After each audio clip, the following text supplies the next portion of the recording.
أعوذ بالله من الشيطان الرجيم. بسم الله الرحمن الرحيم. سل بني إسرائيل كم آتيناهم من آية بينة ومن يبدل نعمة الله من بعد ما جاءته فإن الله شديد العقاب. زين للذين كفروا الحياة الدنيا ويسخرون من الذين آمنوا والذين اتقوا فوقهم يوم القيامة الله يرزق من يشاء بغير حساب. كان الناس أمة واحدة فبعث الله النبيين مبشرين ومنذرين وأنزل معهم الكتاب بالحق ليحكم بين الناس فيما اختلفوا فيه وما اختلف فيه إلا الذين أوتوه من بعد ما جاءتهم البينات بغيا بينهم فهدى الله الذين آمنوا لما اختلفوا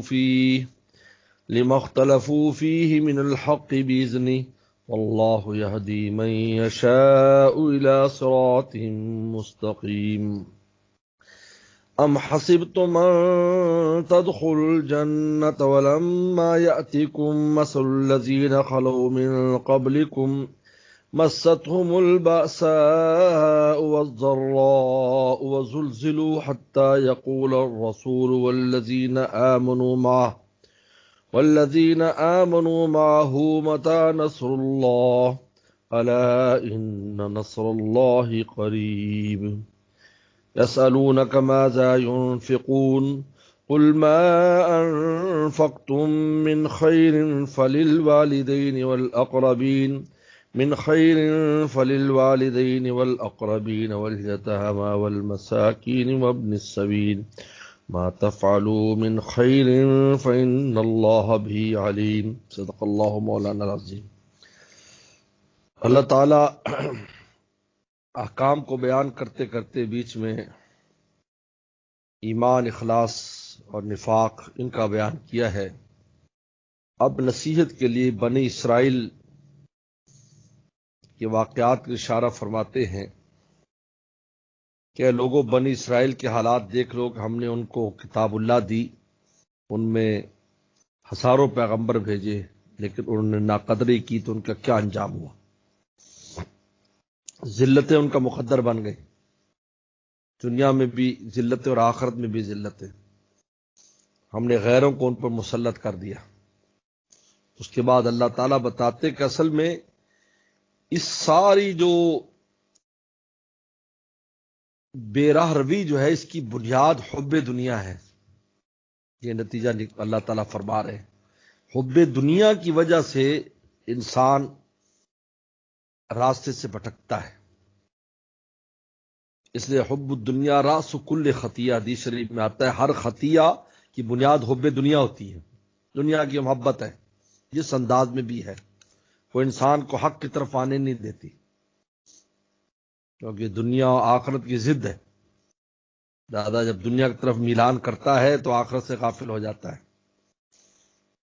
اللہ رسول اور کتاب اللہ کی اہمیت ختم ہو جاتی ہے دنیا کے مقابلے پر جب دنیا کو اختیار کرتا ہے. تو اللہ تعالیٰ نے کہا کہ ہم نے انبیاء بھیجے اور ہم نے کتابیں بھیجی، لیکن جو دنیا دار تھے، جن کے دل پہ دنیا کی محبت رچی ہوئی تھی، انہوں نے ان کی ناقدری کی. تو بس پھر مخلص ایمان والوں نے اس کو قبول کیا. اگرچہ ہدایت دینے والی ذات اللہ تعالیٰ کی ہے، لیکن اس کے ظاہری اسباب میں ایک جو اہم چیز ہے وہ یہ ہے کہ حب دنیا جس کے دل میں ہوتی ہے وہ ہدایت اور حق کو قبول نہیں کرتا، اور جس کے دل میں حب دنیا نہیں ہے وہ آسانی سے حق کی جانب آ جاتا ہے. حق بات اس پر واضح ہو جاتی. تو اللہ تعالیٰ نے یہ بیچ میں نصیحت کی خاطر کچھ باتیں فرمائی ہیں. فرمایا سل بنی اسرائیل سے پوچھیے. سل میں مخاطب کا صیغہ آپ پوچھیے، تو اس میں حضور صلی اللہ علیہ وسلم بھی مراد ہو سکتے ہیں اور ہر مخاطب بھی مراد ہو سکتا ہے. قرآن میں جہاں بھی اس طرح کا آیا ہے ہر مخاطب، میں بھی، آپ بھی پوچھو. بنی اسرائیل کے واقعات دیکھ لو. بنی اسرائیل سے پوچھو کم آتیناہم من آیت بینہ، ہم نے کتنی ہی ہم نے ان کو آیت بینہ واضح نشانیاں دی تھی، کتنی واضح نشانیاں، ایسے عظیم شان پیغمبر بھیجے جن کے معجزات ایسے ظاہر باہر نظر آتے تھے، موسیٰ علیہ السلام سے لے کر عیسیٰ علیہ السلام تک، اور کتابیں بھیجی، لیکن انہوں نے اس نعمت کو، حب دنیا کی وجہ سے نعمت کو انہوں نے نقمت میں تبدیل کرا لیا، اللہ نے عذاب نازل کیے ان کے، اور کیسے کیسے عذاب ان پر آئے، پیچھے پوری تفصیلات گزر چکی۔ وَمَن يُبَدِّلْ نِعْمَتَ اللَّهِ مِن بَعْدِ مَا جَاءَتْهُ، جو تبدیل کرے گا اللہ کے نعمت کو آنے کے بعد، کیونکہ روحانی نعمت سب سے اونچی نعمت ہے، کیونکہ روحانی نعمت پر دنیا کی نعمتیں بھی ملتی ہیں اور آخرت بھی ملتی ہیں، تو ایسی نعمتیں ہم نے دی، پیغمبر، کتابیں، سب ان میں، جو اللہ کی نعمت کو تبدیل کرے گا، تبدیل کرنے سے مراد یہ ہے کہ بجائے اس سے نفع اٹھانے کے اس کو رد کرے گا، تو نعمت کو نقمت سے بدل دیں گے، فن اللہ شدید العقاب، تو اللہ تعالیٰ بہت سخت عقاب والے ہیں، عذاب والے ہیں۔ آپ بتا رہے ہیں کہ اصل بس وجہ کیا ہے، زین الذین کفروا الحیات الدنیا، مزین کر دی گئی ہے کافروں کے لیے دنیا کی زندگی، اور ان کے رگے پے میں دنیا کی محبت رچی ہوئی ہے، وہ یسخرون الذین آمنوا، اور وہ مذاق اڑاتے ہیں ایمان والوں کے، یسخرون مسخرہ کرتے ہیں ایمان والوں سے، کہا یہ کیا تم بس اللہ رسول اور اس کی بات ہے، اور آج بھی یہی ہے، لیکن اللہ تعالیٰ فرماتے ہیں والذین اتقوا، وہ لوگ جو تقوی اختیار کریں گے، دیکھو یہاں پر اللہ نے آمنوا نہیں کہا جو ایمان لیں گے، یعنی ایمان کے ساتھ تقوی بھی جن کو ہوگا، فوقہم یوم القیامہ، قیامت کے دن وہ ان سے اوپر ہوں گے، یعنی کافروں سے پھر مذاق، جس قرآن دوسری جگہ کہا ہے من الکفار یضحکون، کافروں پر ہنسے گے، کیا ہو رہا ہے تمہارے ساتھ، ذرا دیکھو تو والذین اتقوا، اور وہ جو تقوی اختیار کرتا ہے، فوقہم یوم القیامہ، وہ اوپر ہوں گے قیامت دن ان کے اوپر، کفار پر، ان پر فساق فجار، واللہ یرزق من یشاء بغیر حساب، اور اللہ رزق دیتا ہے جس کو چاہتا ہے بغیر حساب کے، یعنی رزق یہ تمہاری حب دنیا اور رات دن دنیا میں گھسے ہوئے سے نہیں ملتا، ہماری تقسیم پر ملتا ہے، چنانچہ اللہ نے وہی مساکین جو ہے وہ مدینہ کے وہی مساکین کہ جن کے جسم پر پورا کپڑا نہیں ہوتا، روم و فارس کا مالک بنا دیا ان کو، سلطنتیں ان کے قدموں کے نیچے آ گئے سبحان اللہ۔ اللہ تعالیٰ فرماتے کان الناس امۃ واحدہ، حضرت آدم صلی اللہ علیہ السلام سے لے کر نوح علیہ السلام تک سب ایک تھے، امت واحد، سب ایک تھے، یعنی سب اللہ کو ماننے والے تھے، کوئی اختلاف نہیں تھا، سب ایک ہدایت کے راستے پر تھے، آدم السلام سے لے کر نوح تقریباً 10 قرن بنتے ہیں، اور ایک قرن جو ہے نا وہ 100 سال یا اس سے زیادہ کا ہوتا ہے، لیکن جب وہاں تک جب نوح علیہ السلام کا زمانہ آیا تو یہاں سے اختلاف شروع ہے، شرک یہاں سے شروع ہے، نوح علیہ السلام کے زمانے سے، یہاں سے انہوں نے بزرگوں کے بت بنا کر ان کو سجدے اور پتہ نہیں چڑھاوے، اور یہ شروع ہو گیا۔ فبعث اللہ النبیین، اب اللہ نے پیغمبر بھیجے، یعنی پہلے جو پیغمبر آتے تھے ان کو، وہ تو چونکہ سب ایمان والے ہوتے تھے تو بس ان کو ہدایات دنیاوی زندگی گزارنے کی ملتی تھی، اللہ بھی ہوتی تھی ساتھ، یہ رہنا ایسے ہے، یہ ایسے کرنا ویسے، لیکن نوح اسلام کا زمانہ آیا، اللہ نے ان کو شریعت دی، اس شریعت پر عمل کرو، اب وہاں فابا صلی اللہ علیہ وسلم، اب اللہ نے پیغمبر بھیجے مبشرین و منذرین، خوشخبریاں سنانے والے بھی اور ڈرانے والے بھی، جو ایمان والوں کو، ماننے والوں کو خوشخبری دیتے تھے، اور جو نہیں مانتے ان کو ڈراتے تھے۔ وانزل معہ الکتاب بالحق، اور نازل کی ان کے ساتھ کتاب بالحق، حق طریقے پر، ٹھیک طریقے پر کتاب بھی نازل کی، کیوں؟ لیحکم بین الناس فی مختلفوا فی، تاکہ فیصلہ کرے وہ کتاب یا نبی لوگوں کے درمیان، فی مختلفوا فی، جس میں ان کا اختلاف ہو رہا تھا، وہ کہتا ہم تو یہ بزرگوں کو، ہم بتوں کو نہیں پوج رہے، ہم تو ان بزرگوں کو کی یادگاری کی طور پر ہم نے بت بنایا، یہ وہ، یعنی ان چیزوں میں اختلاف شروع جب ہو گیا کہ توحید کیا ہے، اور توحید، شرک، کفر، آپس میں ابلیس نے سب چیزیں گڑبڑ کر دی، تو کتاب نازل کی جس نے فیصلہ کیا کہ بھائی یہ صحیح ہے، یہ غلط ہے، تو بجائے اس کے کہ وہ سارے لوگ اس کو مانتے کہ الحمدللہ ہدایت آ گئی، بھائی چلو اللہ نے آسمانوں سے فیصلہ بتا دیا، اللہ نے رستہ بتا دیا تو بس بات ختم ہو جاتی، دوبارہ سب ٹھیک ہو جاتے، لیکن نہیں، جن کے دل میں حب دنیا تھی نبیوں کو جھٹلا دیا، کہنا تم صحیح نہیں کر رہے، ہم جو کر رہے ہیں بالکل ٹھیک کر رہے ہیں۔ بس ایمان والے پھر رہ گئے مساکین، چند مساکین، جن نے حضرت نوح علیہ السلام، اللہ اکبر، 950 سال تبلیغ کی، 80 آدمیوں نے ایمان لایا اس میں سے، ساری قوم ایک طرف، نوح علیہ السلام اور 80 جو ہے نا وہ نبی، 80 جو ہے نا وہ ایمان والے ایک طرف۔ تو اس کی قدر کرنی چاہیے تھی، خوش ہونا چاہیے تھا کہ آسمان سے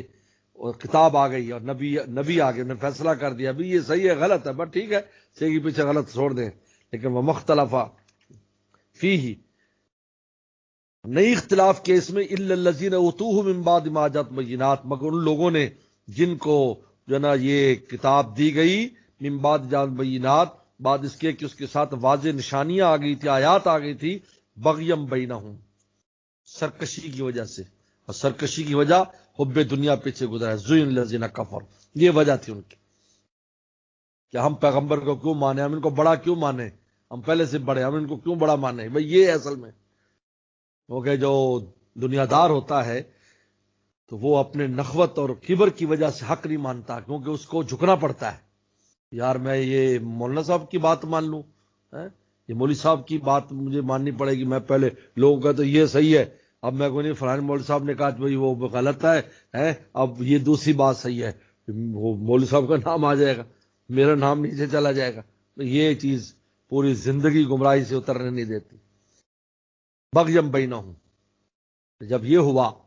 کہ لوگوں نے بجائے اس کے کہ پیغمبر کی قدر کرتے، اس اترے ہوئے فیصلوں کی قدر کرتے، اللہ نے فرمایا فہد اللہ الذین آمنوا، تو اللہ نے پھر وہ ایمان والوں کو ہدایت دے دی، یعنی وہ لوگ، وہ مسکین، وہ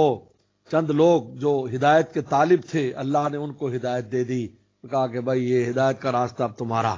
اللہ نے سب کے لیے بھیجا تھا، جب انہوں نے قبول نہیں کیا اکثریت نے تو چند لوگوں کو دے دیا، جس طرح مکہ میں اتنا عظیم الشان پیغمبر بھیجا، قرآن بھیجا، نہیں قبول کیا، وہ چند لوگوں کو، کوئی حداد ہے، کوئی غلام ہے، کوئی نجار ہے، چھوٹے چھوٹے کام پیشے کرنے والے غلام، ان کو اللہ نے دے دیا، سوائے چند سرداروں کے، اور سب مساکین کا مجمع ہے جو رسول اللہ کے ساتھ ہے، جو ہجرت کر کے جا رہا ہے۔ فہد اللہ الذین، اللہ نے عجیب لفظ استعمال کیے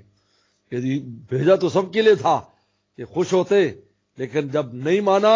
حد اللہ الذین آمنوا، اللہ تعالی نے کہا چلو یہ جو چند ایمان والے ہیں انہیں کو دے دو یہ نعمت، چل وہ جو سارے عالم کے لیے آئی تھی چند لوگ سمیٹ کے لے گئے بتائیے تو کتنی لے گئے، جو ہزاروں کا، لاکھوں کا حصہ ہو اور اس کو چند لے جائیں تو ہر ایک کے حصے میں کیا کچھ آئے گا، حد اللہ الذین آمنوا، جس طرح رسول اللہ نے غزوہ بدر میں کہہ دیا تھا، اللہ اگر ان شئت لم توبت، اگر تو چاہتا ہے تیری عبادت نہ ہو، یہ چھوٹی سی جماعت ہے اس کو بھی ختم کر دے، یہ تیرا کوئی نام لینے والا نہیں ہوگا۔ حضرت اس نے فرمایا حسب یا رسول اللہ، بس کیجئے، اللہ پر آپ نے کتنی اونچی بات کہہ دی، بس اس قرآن نازل ہو گیا، ہم 3000 فوج بھیجتے ہیں فرشتے، ہم 5000 پھر فہد اللہ الذین، یہ فا تفریح لا رہے ہیں کہ جب سب نے قبول نہیں کیا، حد اللہ الذین آمنوا، ہم نے کہا یہ جو مسکین ہے انہیں کو دے دو سارا کچھ، حد اللہ الذین، سبحان اللہ، ہم نے ہدایت دے دی ایمان والوں کو، لما اختلفوا من الحق باذنی، جس میں وہ اختلاف کر رہے تھے حق میں اپنے حکم سے، یعنی کیونکہ اس وقت تو سب کے وہ یہ تھا، حق واضح نہیں تھا، تو پھر اللہ تعالی نے ان کو سمجھ دے دی اور انہوں نے وہ اختلافی چیز میں سے جو اللہ رسول نے کہا اس کے مطابق اپنے راستے کو اختیار کر لیا۔ واللہ یہدی من یشاء الی صراط مستقیم، اللہ جس کو چاہتے ہیں اب جو ہے صراط مستقیم کی ہدایت دیتے ہیں، جس کو چاہتے ہیں، یا اپنی مشیت کے، میری مشیت سے ہدایت نہیں ملتی، لیکن پیچھے اسباب بھی بتائے کہ حب دنیا جن کے دل میں گھسی تھی وہ اس قابل نہ ہوئے کہ حق قبول کرتے۔ ہم حسب تم، اس کے بعد اب ایمان والوں کو بتا رہے کہ ایمان والو اب تم پر سختیاں، شدائد ہے، اب دل میں وسوسے آ رہے ہیں، ابھی ہم تو حق کے راستے پر ہیں، پھر ہمیں مارے پڑ رہی ہیں، پھر ہمارے ساتھ ایسا ہو رہا ہے، تو اللہ نے فرمایا کہ ہم حسب تم، تمہارا کیا خیال ہے، کیا تم سمجھتے ہو ان تدخل جنہ، کہ تم جنت میں ویسے داخل ہو جاؤ گے، ولما یاتکم مثل الذین خلو من قبلکم، اور تمہارے پاس مثال نہیں آئی ان لوگوں کی جو تم سے پہلے تھے، یعنی تم سے پہلے جو ایمان والے تھے انہوں نے کتنی تکلیفیں برداشت کی، اب اگر تم پر تکلیفیں تو بے صبری کا مظاہرہ مت کرو، یہ ایمان ہے، اس میں آزمائشیں، یہ ایمان لانے والے کو لوگ مسکین سمجھ رہے، لیکن ہمیں پتہ ہے کہ ہم نے کتنی بڑی نعمت اور دولت دی ہے. اتنی عظیم الشان دولت پر تمہاری تھوڑی آزمائش ہو جائے تو کیا ہے؟ یہ تو آگے آپ کو خدا کھولے گا کیسی نعمتیں تم سمیٹ کر لائے ہو. لے فرمایا کہ ہم حسب تم، کیا تم سمجھتے ہو، تمہارا خیال ہے انتہا تم جنت میں داخل ہو جاؤ گے. ولما یاتکم مثل الذین خلو من قبلکم، تمہارے پہ مثال نہیں آئی لوگوں کی جو تم سے پہلے گزرے. مستهم الباساء والضراء، ان کو چھو لیا تھا تنگ دستی نے، والضراء اور تکلیفوں نے، دشمنوں کی طرف سے تکلیفیں، کفار کی طرف سے تکلیفیں، پھر تنگی، پیسہ نہیں، یہ نہیں، غربت، عسرت، ان چیزیں چھو لیا تھا. وزلزلوا، اور ان کو جھڑجھڑایا گیا، یعنی ان پر آزمائشیں لائی گئیں. حتی یقول رسول الذین آمنوا معہ، یہاں تک کہ رسول بھی کہنے لگے اور جو ان کے ایمان والے تھے، متی نصر اللہ، اللہ کی مدد کب آئے گی. یعنی ان کی زبان سے ایسی باتیں نکلی، اتنا عرصہ ہو گیا، اللہ کی مدد کب آئے گی. لیکن اس میں راز تھا کہ جب انسان اپنی کوششیں کرتا ہے اور خوب نیکی بھی کرتا ہے، سب کچھ کرتا ہے، اور ایسے لگتا ہے کہ بھئی کوئی دروازہ کھولنے والا نہیں ہے، تو بجائے اس میں مقصد کیا ہوتا ہے، تاکہ دل کے نہا خانے سے بھی غیر اللہ نکل جائے، کہیں ذرہ برابر بھی غیر اللہ کا شائبہ قلب و جان میں نہ رہے. اور انہوں نے کہا کہ اب کوئی چیز ہمارے کام آنے والی نہیں ہے، کہاں جائیں، مطلب اللہ کی مدد اوپر ہی دیکھنا شروع کر، نیچے کے اسباب سارے ختم، اپنی طاقتیں، اپنی جو ہے صلاحیتیں، دنیاوی اسباب، ان سب سے بالکلیہ جب نظر ہٹ جاتی ہے اور کہتے متی نصر اللہ، فوراً اللہ ان نصر اللہ قریب، بس آ گئی، بس اسی وقت آسمانوں سے مدد آ جاتی ہے اور اللہ تعالیٰ جو ہے وہ دنیا ان کے قدموں کے نیچے ڈال دیتے ہیں. چنانچہ فتوح شام میں بڑی تفصیل سے صحابہ اکرام کے حالات میں آپ دیکھیں، میں نے متعدد بار کئی جگہ پر پڑھا، کہتے جب ایسے حالات ہو جاتے جنگ کی حالت میں کہ اب ہم بچنے والے نہیں ہیں، دشمن اتنا زیادہ اور ہمیں گھیر لیا، اور ہم نے کہا کہ بس اب گئے، اور ہمیں اپنی طاقت جو اس میں ہم آخر لڑ کر ان میں ایک صلاحیت پیدا ہو گئی تھی، جب دیکھتے کہ اب کوئی چیز کام آنے والی نہیں، کہتے اچانک ہی نصرت کی ہوائیں ٹھنڈی ٹھنڈی چلتی اور اتنے بڑے دشمن کے اوپر ہم آسانی سے غلبہ پا لیتے، اگرچہ ہم تھوڑے ہوتے. یہ متی نصر اللہ، یہ بڑی اہم کیفیت ہے کہ انسان کو اپنے اندر جب اس قسم کے تمام اسباب سے بالکلیہ اپنے قلب کو خالی کر لینا چاہیے. یہ ہے اللہ کی نصرت کو قریب لینے کی، یہ ایک بڑی گر کی بات بتا رہا ہوں آپ کو یہاں پر. جب آپ کہیں یار وہ بھی ہے، یہ بھی ہے، کچھ بھی نہیں ہے، تو آپ دیکھیں اب کچھ بھی نہیں ہے. الا ان نصر اللہ قریب، آمنوا معہ متی نصر اللہ. یہ متی نصر اللہ کا جو نعرہ ہے، یہ کوئی مایوسی یا وہ شکایت نہیں ہے، بلکہ بے اختیار نکلتا ہے کہ بس اللہ کی اب مدد کب آئے گی. کیونکہ دشمنوں نے ایسا گھیرا، ایسی تکالیف، یعنی ذاتی تکالیف بھی اور خارجی تکالیف بھی، اندر بھی کھانے پینے کے لیے کچھ نہیں ہے، فاقے چل رہے ہیں، پہننے کو کچھ نہیں ہے، عسرت کا یہ عالم ہے، اور ادھر سے کفار جو ہے وہ بھی سر پر سوار ہیں، وہ بھی تکلیفیں دے رہے ہیں. متی اللہ ان نصر اللہ قریب. یہ اللہ تعالیٰ نے یہ ہدایت کی بیچ میں ایمان والوں کو، کیونکہ اللہ تعالیٰ کے احکام چل رہے ہیں، اور انہی احکام کا قبول کرانے کے لیے اللہ نے بتایا کہ جنہوں نے اس نعمت کی نہیں قدر کی ان کو کیا ذلتیں اٹھانی پڑی. سل بنی اسرائیل سے پوچھو، تاکہ جو احکام گزر چکے یا آئندہ آ رہے ہیں اس کے بارے میں ایمان والے مستعد ہو جائیں اور ہر عمل پر جو ہے وہ اس کو کرنے کے لیے تیار ہو جائیں. فرمایا کہ یسألونک ماذا ينفقون، دوبارہ احکام شروع کر دیا، عملی احکام شروع کر دیا. یہ عجیب، یعنی اللہ تعالیٰ کا عجیب انداز ہے کہ احکام کے اندر ترغیب بھی دیتے ہیں تاکہ عمل پر انسان ہو رہا ہے. یعنی ہمارے شیخ فرمایا کرتے تھے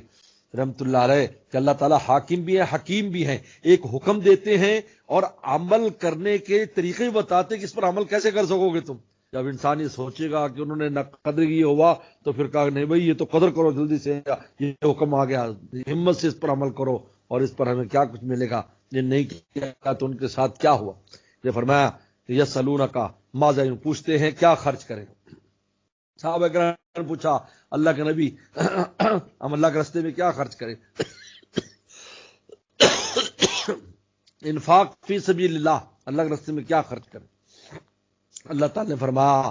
کہ کیا خرچ کرنے کی اہمیت نہیں، کہاں خرچ کرنے یہ ہم بتاتے ہیں. سبحان اللہ. کہاں کیا خرچ کریں، کہاں خرچ کریں، اہم چیز یہ ہے کن پر خرچ کریں. ہم ان مصرف کو ہم بتاتے ہیں. خرچ تو کیا کرتے ہیں ہر آدمی کو پتا ہے یہ کیا چیز خرچ کرنی چاہیے، کہاں خرچ کریں. فرمایا کہ تو اللہ نے سوال کر رہے ہیں ماذا ينفقون، جواب مصرف دے رہے ہیں. قل ما انفقتم من خیر، جو بھی تم خیر خرچ کرو گے فالوالدین، سب سے پہلے والدین پر خرچ کرو. والدین پر سب سے پہلے خرچ. یاد رکھو یہ جو یہاں سوال ہے اور جواب ہے یہ نفلی صدقات کے بارے میں اور نفلی خیرات اور نفلی عمل کے بارے میں، یہ فرائض کے بارے میں نہیں ہے. کیونکہ والدین وغیرہ کو فرض زکوٰۃ، فطرانہ، عشر اور جو ہے نا قربانی کی کھال وغیرہ دینا جائز نہیں، حرام ہے. تو یہ جو فل والدین کہا یہ نفلی، یعنی ہم جو خدمت کریں کہاں کس کو کیا خرچ کریں پوچھ رہے ہیں. فرمایا کہ والدین پر خرچ کرو، والدین والاقربین، رشتہ داروں پر خرچ کرو. نمبر 3 والیتامى، یتیموں پر خرچ کرو. والمساکین، مسکین اور محتاجوں پر خرچ کرو. وابن السبیل، مسافر پر خرچ کرو. جو مسافر تمہارے پاس آ جائیں، مہمان ٹھہرے، ان پر خرچ کرو. ضرورت مند ان کی ضرورتوں کو پورا کرے. سورہ ریاض فرمایا مہمان آ جائے زاد راہ بھی دو اس کو، یعنی زاد راہ بھی دو. 3 دن تک تو مہمان بھی رہ سکتا ہے، جب جانے لگے تو کچھ خرچہ پانی یا کھانا ساتھ دو تاکہ منزل پر پہنچنے تک وہ اس کو خرچ کر سکے. یہاں تک حکم دیا. سبحان اللہ. وما تفعلوا من خیر، اور تم جو بھی اچھا کام کرو گے فإن اللہ به علیم، اللہ کو علم ہے جو بھی اچھا کام کرو گے. لیکن بتایا کہ کون سے مصارف ہیں، نفلی خدمات کے مصارف. یہ وہ بھی صدقے کی نیت، والدین میں تو صدقے کی نیت بھی نہیں کرنی کہ صدقہ دے رہا ہوں، یعنی ان پر ان کی تطیب خاطر ان کی خدمت خرچ کرو گے، خود ہی صدقے کا ثواب تمہیں مل جائے گا. لیکن یہ نیت کی بھی اجازت نہیں. اگر کہہ دو کہ ابا یہ صدقے کا سوٹ لے اٹھا کے منہ کے اوپر مارے گا تمہارے، میں صدقے کا مصرف میں تو نظر آیا ہوں. والدین یہ خرچ کرو، یہ نفلی صدقہ، یہ نفلی خرچہ، نفلی طور پر انسان کن پر خرچ کرے. فرمایا والوالدین، والدین پر، اقربین، رشتہ دار، یتام، مسکین، وابن السبیل، اور بھی جو محتاج ہوں. ما تفعلوا من، یہاں پر عام کر دیا کہ جو بھی تم خیر کرو گے کسی پر ضرورت مند پر خرچ کرو. فإن اللہ بھی، اللہ تعالیٰ خوب علم ہے. صدق اللہ مولانا.